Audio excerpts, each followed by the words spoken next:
Did you know that every word you speak matters?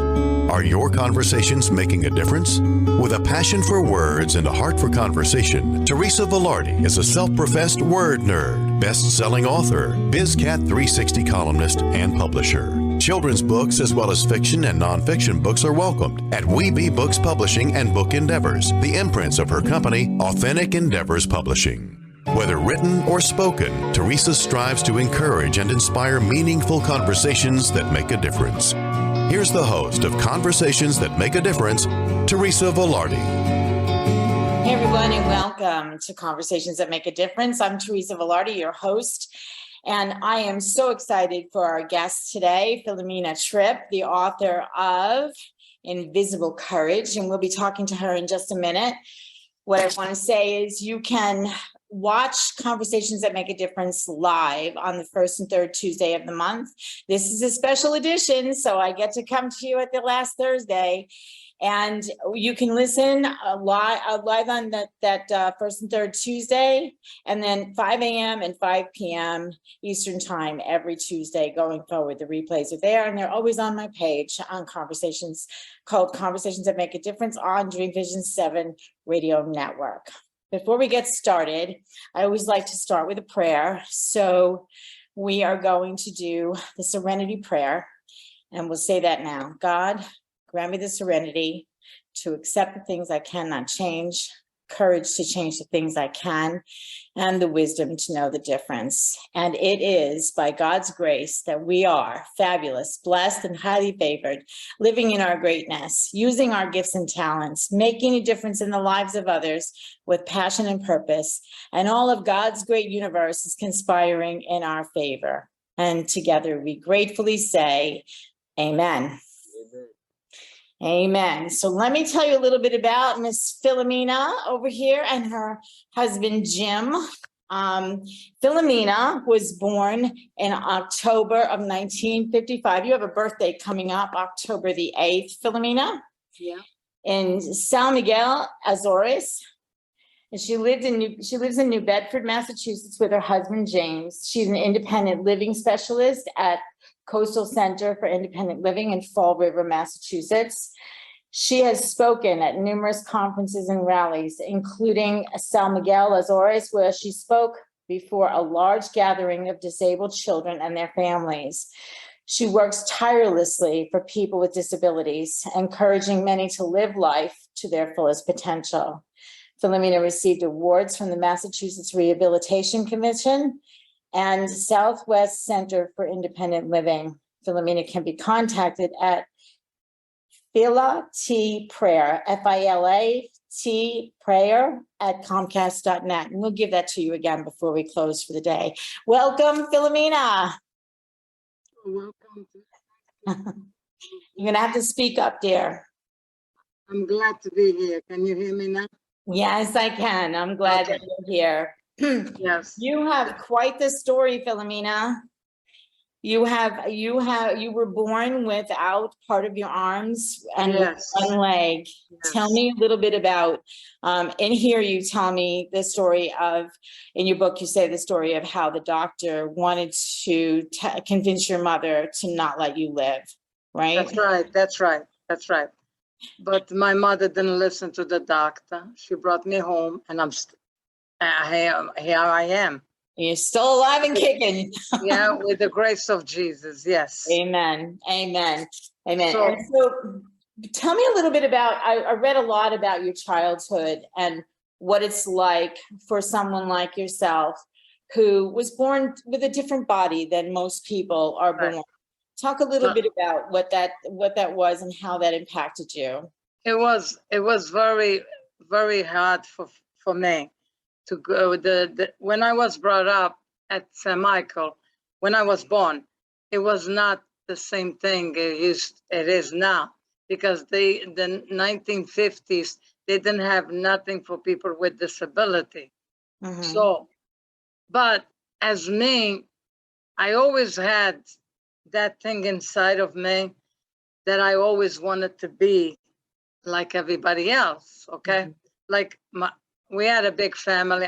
My mother had 8 kids. So we I used to see them, you know, and I was wondering why I was like this, okay? Mhm. So that's me like a little kid, you know. I always observe things. And then as I grew up, uh, my worst part was my life was my father took me when I was a young girl. I don't remember too much, but then I remembered. He used to take me to all the village, all the towns to show me around. And believe me, Teresa, I was the ugliest baby with meanness. I was so mean inside because I didn't want to be there, you know, as a child, and especially with the disability, I couldn't defend myself, you know. Yeah. So he never abused me physical or anything like that. It was like verbal, just show me around. And Yeah. I didn't like it. So I put that in a book anyway.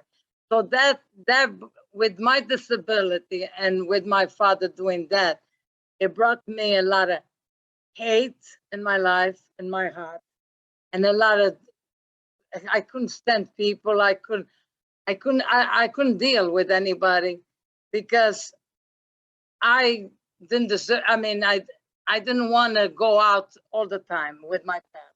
Yeah. So what happened is, so as I grew up, we decided, my aunt Zabel, she lived here in Massachusetts, I mean, in Bedford, Massachusetts. And she always wanted me to get a better future because the United States was going to help me. Hmm. So she did she brought my parents here and me and my other brother and my other sister and the other two brothers because the other ones already were married, you know. So what happened was when I came here, my father wanted to do the same thing. He tricked me once, but that's it. I said, you put me out, go home. And I said, you never, never, never, you're going to push my wheelchair. Because I didn't have my power wheelchair. I Hmm. had was a manual wheelchair, you know. Yeah. So that's a lot of hurt, a lot of things going on in my life. Especially, I couldn't do the things I wanted to do, you know, like have a relation, you know, like my life I wanted to do. I always could do it. But my mother said, you cannot do this, you cannot do that. One thing about it, I never listened to my parents. No, I no. did. And I I was, respect them, don't get me wrong, you know. But if I listened to my mother, specialist, I wouldn't be here today. yeah. Well, Because and, you know, to elaborate on the situation with your father. So your dad used to take you around to the village, and what he was doing was basically getting donations for your care, but he really wasn't doing anything with the money for your care. He was using the no, money no, himself, no. correct? Yeah, Correct, yes. yeah, He never he never gave anything to me, okay? yeah, yeah, But that was very, very bad thing. I'll be honest with you. I despise him. I hated him. mm, But that's how sometimes when we grow up and we have bad life with parents, that's how we become hate. mhm, But I just wanna. I mean, then I kept going in this country. Um, I mean, I went to school. That's one thing I didn't go in San Michael because I had a disability. But over here, I didn't have it. It was a tutor coming to my house. mhm, That was a blessing to me because yeah, I wanted always to learn things like that. So that's how I became, you know, all the time. right, So then I graduated from high school, and then I always wanted to drive. mhm, It goes again. They said I could not drive, my family and everything. I said, well, I'm going to try. I asked my sister, she took a license. She's younger than me, 2.5 years or 3. And I said, she used to take me everywhere. She was awesome. I mean, she's an awesome sister. I have a lot of, but she was special because we lived together. Yeah. And we grew up together. Yeah. So my sister, I said, could you do me a favor? Take this your car to a park that we cannot see drivers around, like. She said, why? I said, because I want to try to see if I can control the steering wheel. Yeah. And she said, are you crazy? I said, I just want to try. I'm not going to drive. I just want to try. Because in my mind, I thought I could hold it with the two hands, the half hands I have. But it did. So I did. Oh, yeah. I said, oh, now I know I can drive. Yeah. She said, what do you mean you can drive? Are you going to read? I said, listen, I will drive. See, the thing is, Teresa, when somebody tells me I cannot do, that's for me because I will do it. Yes. I will do. Yeah, that's one thing you and I have in common, a stubborn streak. Yes, right? That's it. That's how we overcome our lives. Exactly. But the beauty of this whole thing is that, your mom wanted to protect you when you were younger, wanted to keep you from getting hurt and whatnot. But you were persistent in reaching whatever goals you had, whether it be to learn how to drive. And I love the story with your sister learning how to drive. And today you drive a car, you've got it all modified so that you can use it. Yes. That's right. I did it on my own. But the thing is, back then, I didn't have nobody to train me, to give me courage, to give me, I mean, not from my family, but like I never heard this agency's not the way I was work, the way I did work for my consumers. Mm-hmm. I encouraged them, if they wanted, we could not force them. But I didn't have that. I did it on my own. Yeah. I mean, I believe with all my heart, God always was with me. Always, because the day I was born, my mother could listen to the doctor. I wouldn't be here. So, it's a lot of things. But since then I grew, always had that hate inside of me. Of course, I'm honest with you. So, but if you see me, I was a happy woman. Everybody liked to be with me. I laugh and everything. But it wasn't inside of me. It wasn't for me. Yeah. But so I graduated. Then I called my Mass Rehab. That's where they help people with disability to modify the vents. And he told me, oh, you can go take your permit. I went and they didn't give me the permit because the management said, you cannot drive. I said, how do you know? I always had the answers. I was like, so he said, you need the artificial limbs and everything. I said, I already went through this, and I threw everything in the garbage. Yeah. Now that was, talk about that for a second, because, I have a sister-in-law who's an amputee, and she needs an artificial limb, but the way that they amputated her leg, she can't use the artificial limb. And back in the day when you were fitted, they kept you in a facility for a long period of time to be able to construct these artificial limbs for you to use and whatnot. And they were nothing but uncomfortable to you. So you just, No, because the thing is, I'm small. I'm 4 feet. Whatever. I'm a little girl. I'm small. Not a little girl. I'm old, but I'm right there with you, girl.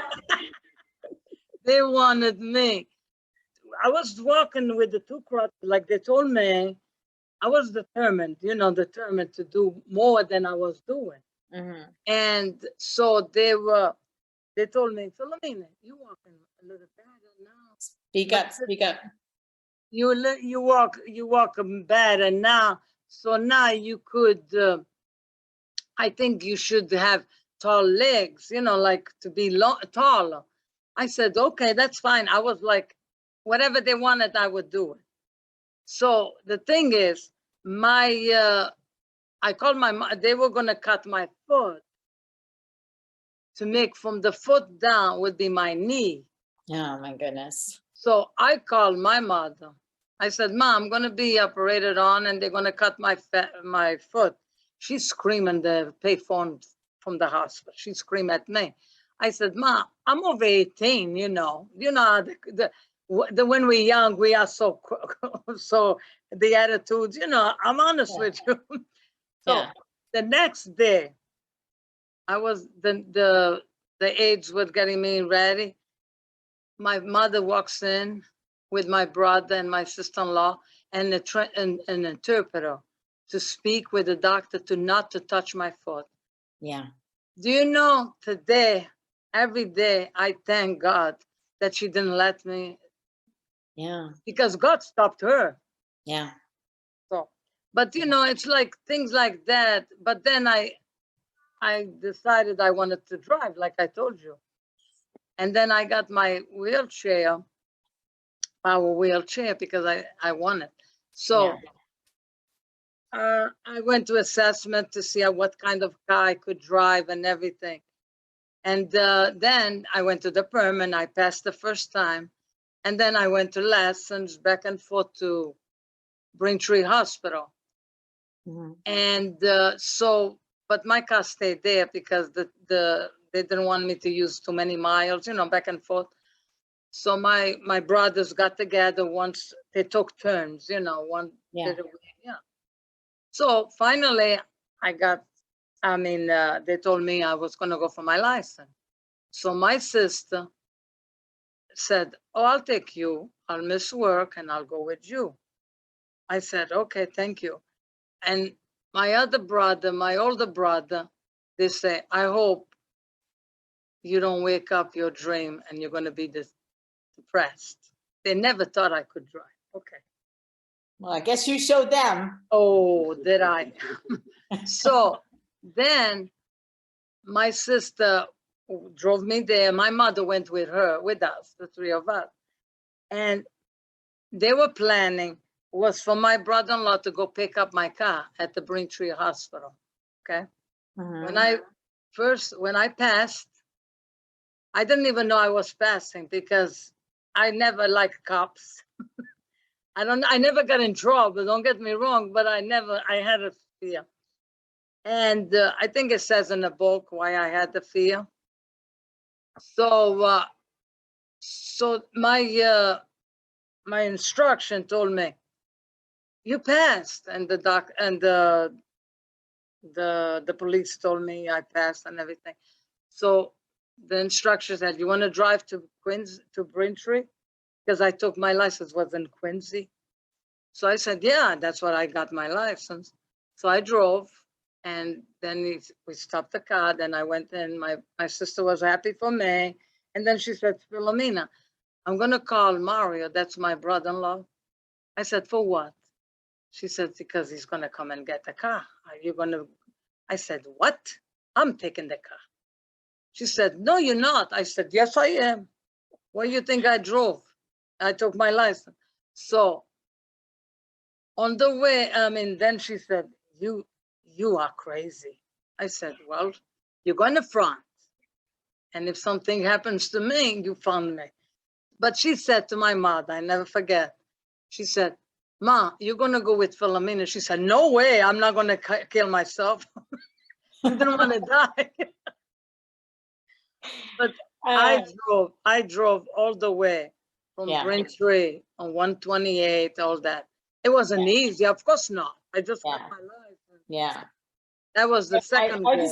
I love your tenacity. I love how you are tenacious about everything. You get it in your mind, you want to do something and you do it, you know, and no matter what the challenges are. Let me just read this little thing here. In your chapter about dreams and goals, you say, only God knew me both inside and out, but he gave me life experiences that molded and shaped me into who I was to become. He knew my struggles. He knew my heart. He knew my loneliness. It was always challenging, but I refused to give up on God and he on me. He always sends someone to help and someone to love us and appreciate us. And I didn't know until someone was about to enter into my life. So I want to actually talk to Jim for a second. because in this story, you got to read this book, guys. You got to read this book. It's Invisible Courage. And I have to tell you, I laughed, I cried. It's just a great story. So Filomena was praying for someone to love her. And how did you come into the picture, Jim? What happened? I was praying for a wife too. You were praying for a wife? I was praying for a wife, and Filomena came rolling into the church. She came rolling into church, and that's where you met, in church, right? Yeah. And we've been together ever since. That's so awesome. And how long ago was that? 1995. 1995. You got married in what year? What's your wedding date? May 13th.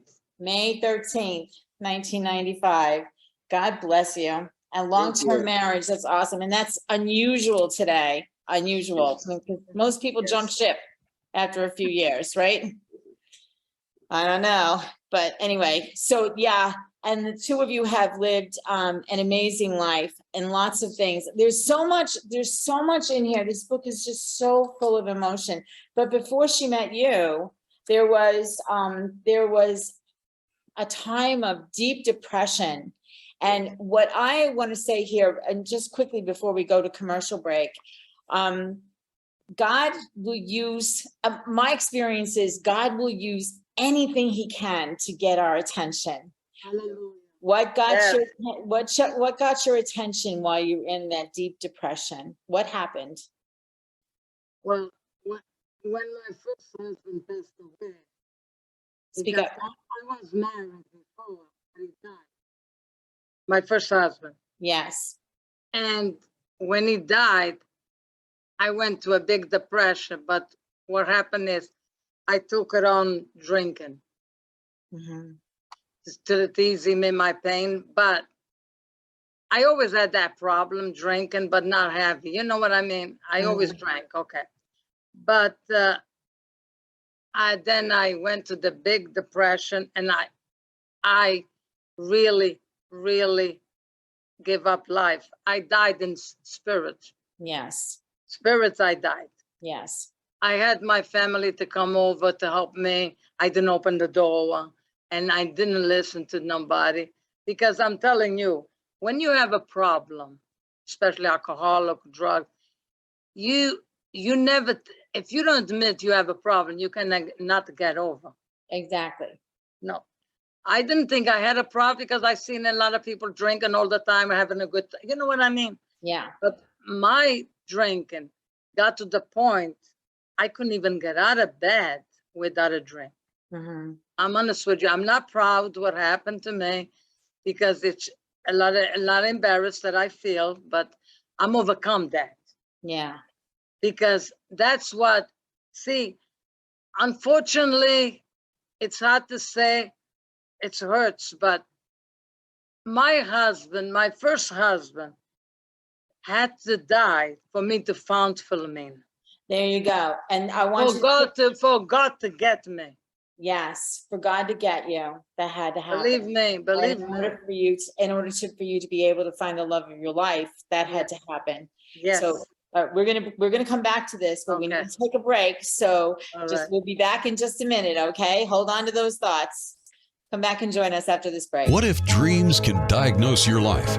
What if we can meet the love of our life in dreams? Join host Kat O'Keefe Canavas, the #1 internationally best-selling author of Dreams That Can Save Your Life, written with Duke University medical doctor Larry Burke. Dreaming Healing is where we'll explore dreams, research, and interpret dreams from you, the caller.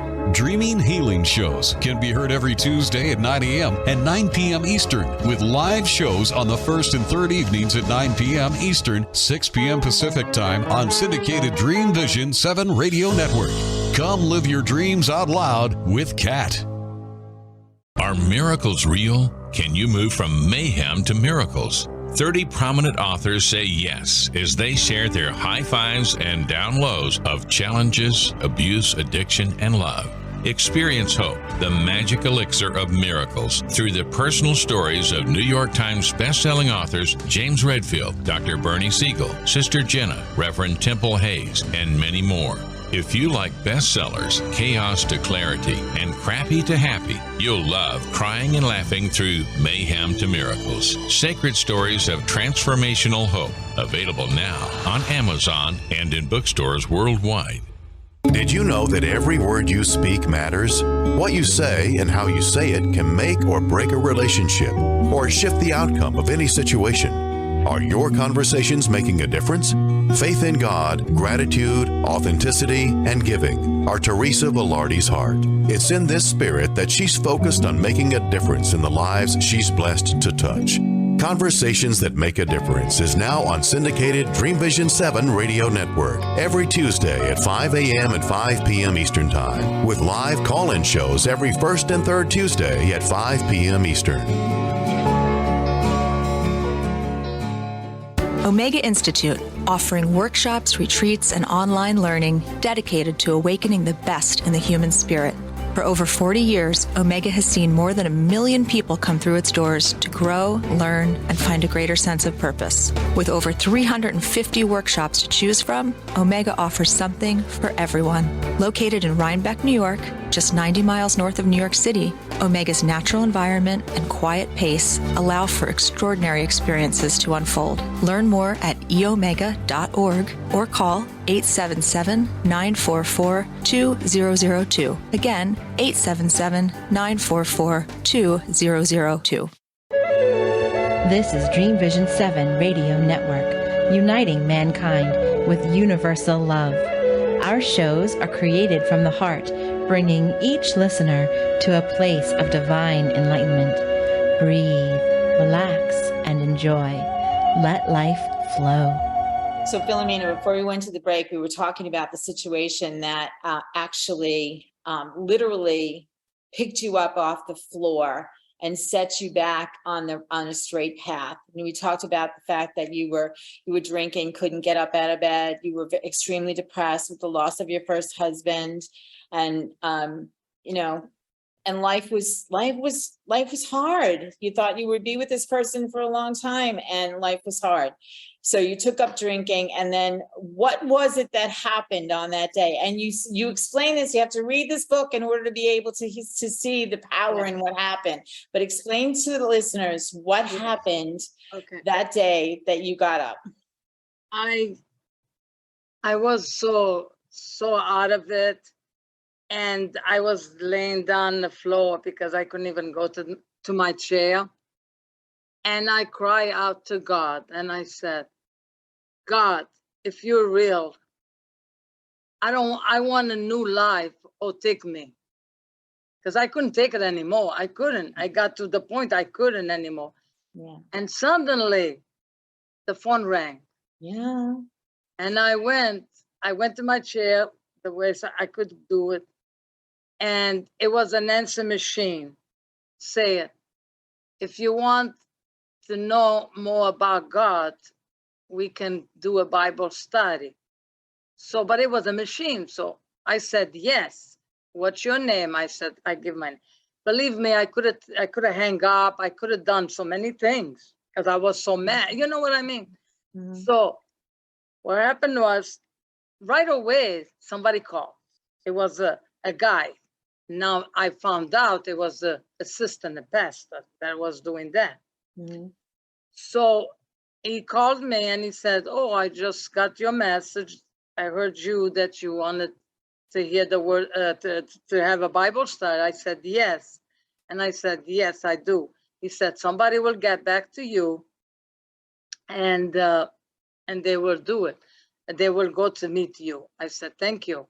So from that day on, I knew it was God. So the thing is, after the lady came the next couple of days, she came and she said, oh, you want a Bible study? I said, yes, I want to get more, to learn more about God, because I knew God. I mean, I believed in God all the time. Mm-hmm. And I was a Catholic, okay?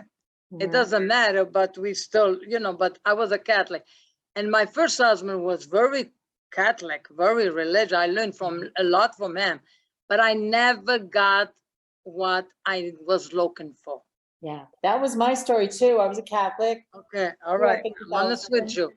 So what happened is the girl comes over, teach me about the Bible. I said, oh, I know that because I used to read the Bible with my first husband. Okay.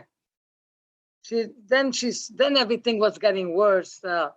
My car, all these problems. So she said, Filomena, I'm gonna tell the pastor if he can come visit you, where does she belong, the church. I said, that'd be good. Okay. Then she said, she called me, she said, oh, they're gonna go this such a day, and I'm gonna go there too. Okay, I said, okay.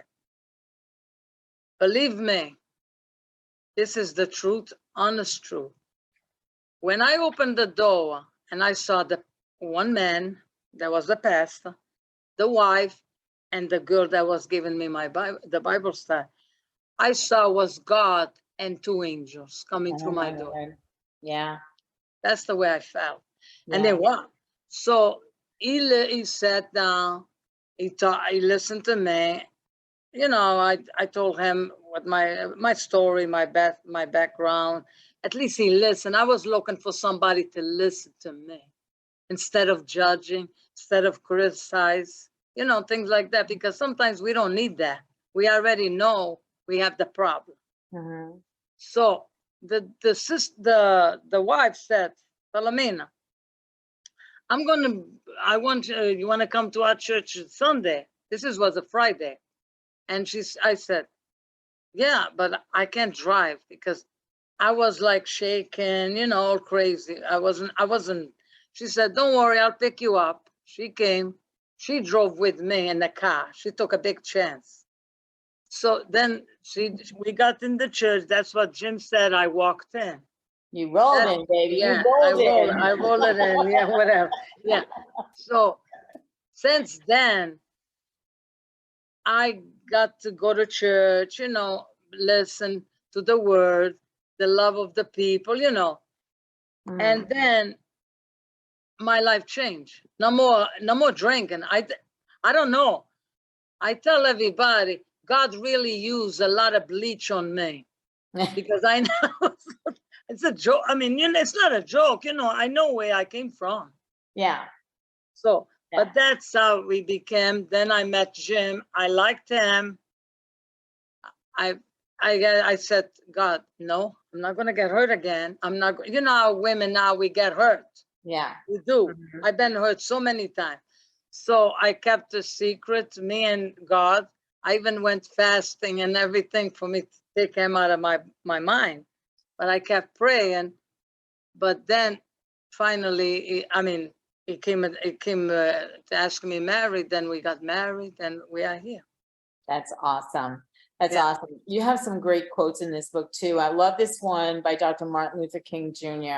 Yeah. Darkness cannot drive out darkness. Only light can do that. Hate cannot drive out hate. Only love can do that. And that's Dr. Martin Luther King. And there's a great, you write this, and I have to read this because this touched me. Because a lot of us think that because we're a certain way and people judge us, that we're defective, right? So you're right. I was not defective. It's just my body looks different. I'm still a human being. I'm still a child of God. God wanted me to see myself as his creation. Finally, my eyes were open. I'd never imagined how debilitating anger could be, nor did I understand that underneath all that anger was a person who had been subdued by fear. The very same fear divides what God creates. I was now aware that things would come to me in a completely different way because my point of view had been changed dramatically. For the first time in my life, I could look at myself and feel love. I bring this up for several different reasons. In a world that is so divided right now, this concept of self-love that you talk about, and you talk about it greatly in this book, is so important. What was it, do you think, that shifted within you and your relationship with God that brought you to a place where you open yourself up to the fact that it was okay to love yourself, Filomena, that God had created you perfectly, just as you are. What, you know, and you thought you were defective because of what other people from the outside looking in said. Yes. Right. Because all my life people said I could never be this. I was always crippled. You know what I mean? So the only thing I really I learned to love me. Yeah. But I had to forgive myself. Mm. Sometimes people do. I did. I did. I hurt me. I destroyed me. Yeah. But I hurt my family because they were trying to help me and I didn't allow. Yeah. So what I did, I asked them to forgive me and I felt peace and I fell in love with Filomena. Yeah. It's not because I'm so proud, you know, like a big one. No, I love Filomena. Because let me tell you, if you don't love yourself, you cannot love anybody. I agree. I totally agree. Okay, I married my first husband. I loved him the way I thought I could. Okay. He was a good man, the best man. He was there for me. He was like a father to me. But I didn't have the love for me because I always had something inside of me, you know, not right. So when I fell in love with me, with God's love, God shows our love. God is love anyway. So I love Filomena so I can love other people. Yeah, absolutely. That's how I learned. And Yeah. I thank God. I thank God that you know, to me, it's a miracle what he done in my life. Yes, absolutely. And you write here that the two of you together, you and Jim, are two grateful souls unfolding into a new life together, centered in love. And this was right before Jim asked you to marry him. And there's a picture. I really want to share this picture, but can I share your wedding picture? That's fine. You can do it. Yeah. So here's the wedding picture right there. Look at them. Aren't they so cute? That's awesome. I love it. I love it. I love it. I love it. So yeah, I saw the wedding picture. I was like, oh, they're so cute together. Yeah. Oh my Thank goodness. you. Yeah, but God is written all over this book. Yes, it is. We're going to talk about your experience of how you decided that you needed to free yourself from the torture that you were living in before you actually could fully and completely love Filomena. You said, this is in this chapter, it says, life is full of uncertainties, and why not embrace those uncertainties? I just felt I had to take advantage of the truth that life changes can be liberating. What better way to celebrate that understanding and acceptance than skydiving? Skydiving, Filomena? Skydiving? That's it. Broke the key, broke the rope. This is awesome. There was no other more exhilarating choice that I could make that would release me once and for all. Let's talk about that experience, because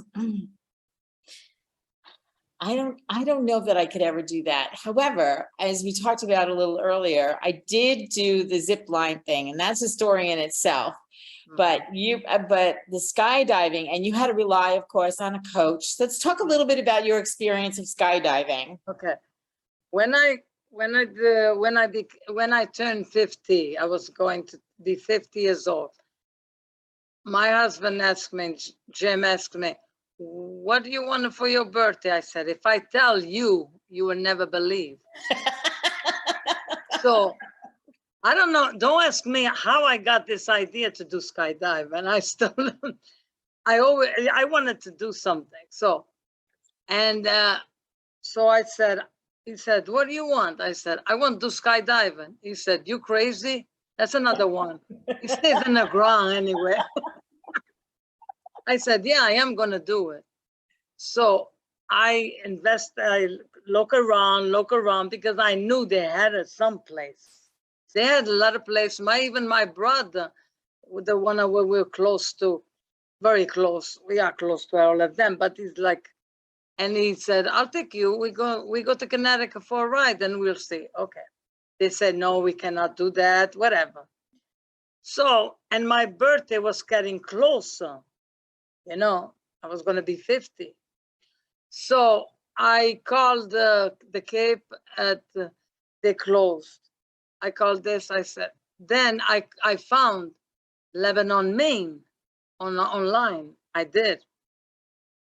And they told me, oh, you can come down, no problem, anytime. I said, no, wait a minute. I have a disability, and everybody has all the different disability. It's not the same. So we went down, me and my husband, and he told me, oh, yeah, we can do it, but not for a couple of weeks. Was my birthday. I said, wait a minute. I want it now. I want for my birthday. He said, well, I don't think so, because we need to think about this, you know. So I was like, I wanted to cancel already the party that we were going to, my husband wanted to do it. I wanted to cancel because the idea of a party, it wasn't the party. It was putting a big screen and put a video for them to see what I done the same day. That's my dream, my goal. But it didn't work out. That's okay. So he didn't want to cancel the party, so we did the party. And people over there said, oh, so you're not going to do the skydive? I said, listen, don't put. But the guy there at Lebanon, Maine, he said, Filomena, I promise you, I'm going to keep your dream alive. You're going to do it, but it cannot be now. Okay. He left me a message. I never deleted the message, because every day, every week, I kept calling him up. And he said, Filomena, we will. So in June, that was 2006. In June, he told me, come down. And we said, I went for a training, but the training is not to learn how to do it. It's for us not to sue the person, the company, okay? Yeah. I said, you know, all these papers for my husband not to sue. I said, why would he sue? And it's my dream, my goal, right? Yeah. So we put money down that day, and he said, oh, you can come next week. Okay. Next week was raining, always something not to do it. Yeah. But God knew what it was going to happen. God's timing is always perfect, right? So I said, wow. So it was almost Columbus weekend. That's my birthday. Okay. So I was at work. And then I called. I said, can I go this Sunday to skydive and to do my skydive? She said, well, we are booked. We have Monday. But I said, well, Monday I'm working. Well, dumb enough. I didn't know it was the holiday. So I called her back right away. I said, listen, mark me down for Monday. So I did. So then my husband sometimes has a big mouth. I didn't want nobody to know, you know. He went to do something for my brother, and he told him. And my brother had a IV, you know, RV, a motorhome. Motorhome, yeah. Yeah. So he called me. He said, so you're going to go to Lebanon, Maine? I said, how do you know? Well, Jim told me. So we'll go. We'll stay overnight and we'll do it. So, okay. I said, that's fine. So we all, my other sister that passed away already, she went too. So, okay. I didn't sleep all night. Wait. I'm sorry to have to interrupt you. That's okay. Have to take our second break. I promise. I'm sorry. No need to be sorry. I apologize. But we'll be right back after this break. We'll get to hear the story of Filomena and her skydiving experience. We'll be right back. When you think about being healthy and happy, do you consider the 24 areas of your life? Probably not. With the All Things Wellness Wheel, you become self-empowered, allowing you to make healthier decisions about relationships, nutrition, sleep, exercise, stress, and even your value system. The All Things Wellness book series, written by Peggy Wilms and Dr. Marcus Bettstein, teaches about the ATW wheel and brings dozens of true and personal stories from real people. The first of these multi-author books, The Fourfold Formula, features the foreword written by the Celestine Prophecy author, James Redfield, and is now available on Amazon. Reserve your spot now to become a published author in Book 2, Win the Wellness War, We Are Responsible. Visit allthingswellness.com/author for more information.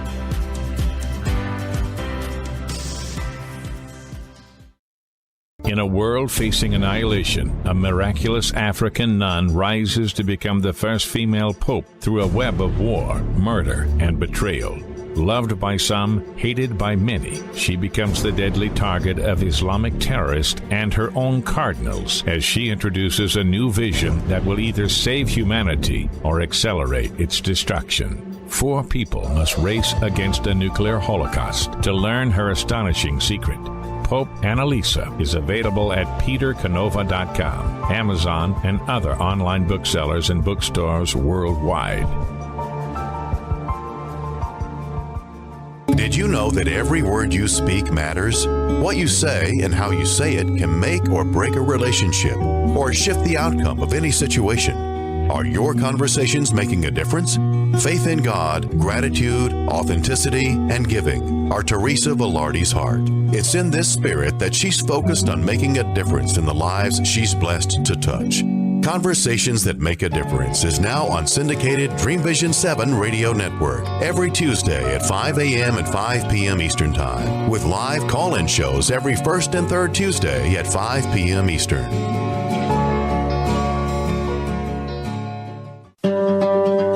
Why are we here? How can we be happy? Questions asked from millennials to boomers.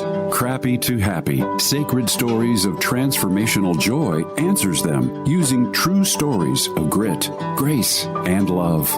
James Redfield, author of the Celestine Prophecy, wrote in the foreword, "This book is a seminar about emerging truths and offers grounded solutions through the art of the comeback." Dr. Bernie Siegel, a contributing author, wrote, "Bodies die, but spirits and consciousness survive and recycle." So, grab some tissues, open your book, and prepare to cry and laugh till it heals.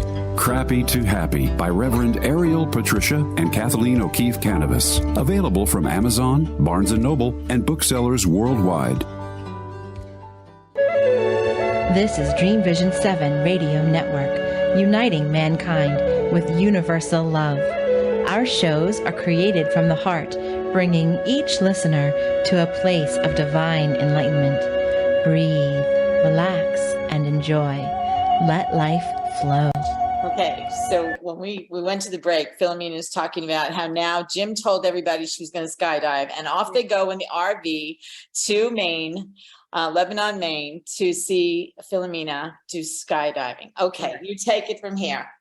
So in the morning, we get up and I said, we parked right there near them, So we get up, we went there, and my sister-in-law tells me, "Filomena, are you sure you want to do that?" I said, "Yes." She said, "You didn't sleep all night, did you?" I said, "No, but it's just because I want to do it. I'm excited." So when we got there, they prepared me they put me in the suit and everything. And then the plane, they put me in a private plane. The plane didn't want to start. Oh my goodness. Oh, no. And it was all taped. It could come apart. Oh no. So I said, "I'm going in." I said, "Come on, start this with this." So finally it started. And I told Jim, I said, "Do not get excited, get upset, call 911. I don't want you to interrupt my because he could get nervous and get upset." Okay. So I went off. I loved it. That was, I don't have the words to tell you how beautiful it is.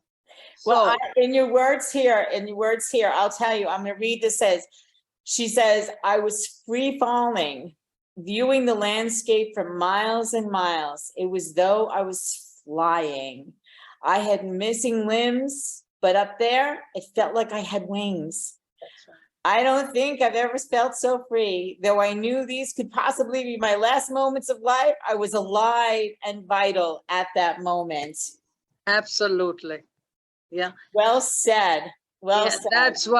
that's why it made me free from my garbage that I had.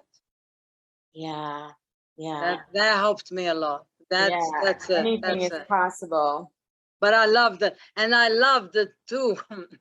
It was when they opens the parachute, Mhm. that's the beautiful. Oh, but the thing is, when they opened the door of the plane, and I looked down, I said to myself, I said, what did I get into? All I saw was so good.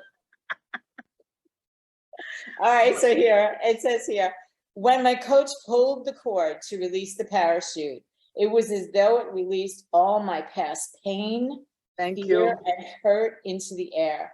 My former feelings were passed to the angels for safekeeping, held in love. I could be objective now. I no longer needed to be knotted up in what had been my past. All I needed to do was give thanks for my life, humbly and without judgment. Thank you, Lord. So beautiful. That's what it is. That's what I felt. When you got to the ground, what happened? Okay. When I got to the ground, the guy told me, you have to pick up your leg, like for me not to break it. Okay. The thing is, I screamed so hard when I reached the ground. I felt so bad for that guy. He must have a backache, a back because I was closer to, I said, oh, you could see the video. The video tells her, I'm not lying. I was so excited. I was so free. Looks like I was in another world. I loved it. That was the best thing I did. Yeah. A lot of things I did, great things, Yeah.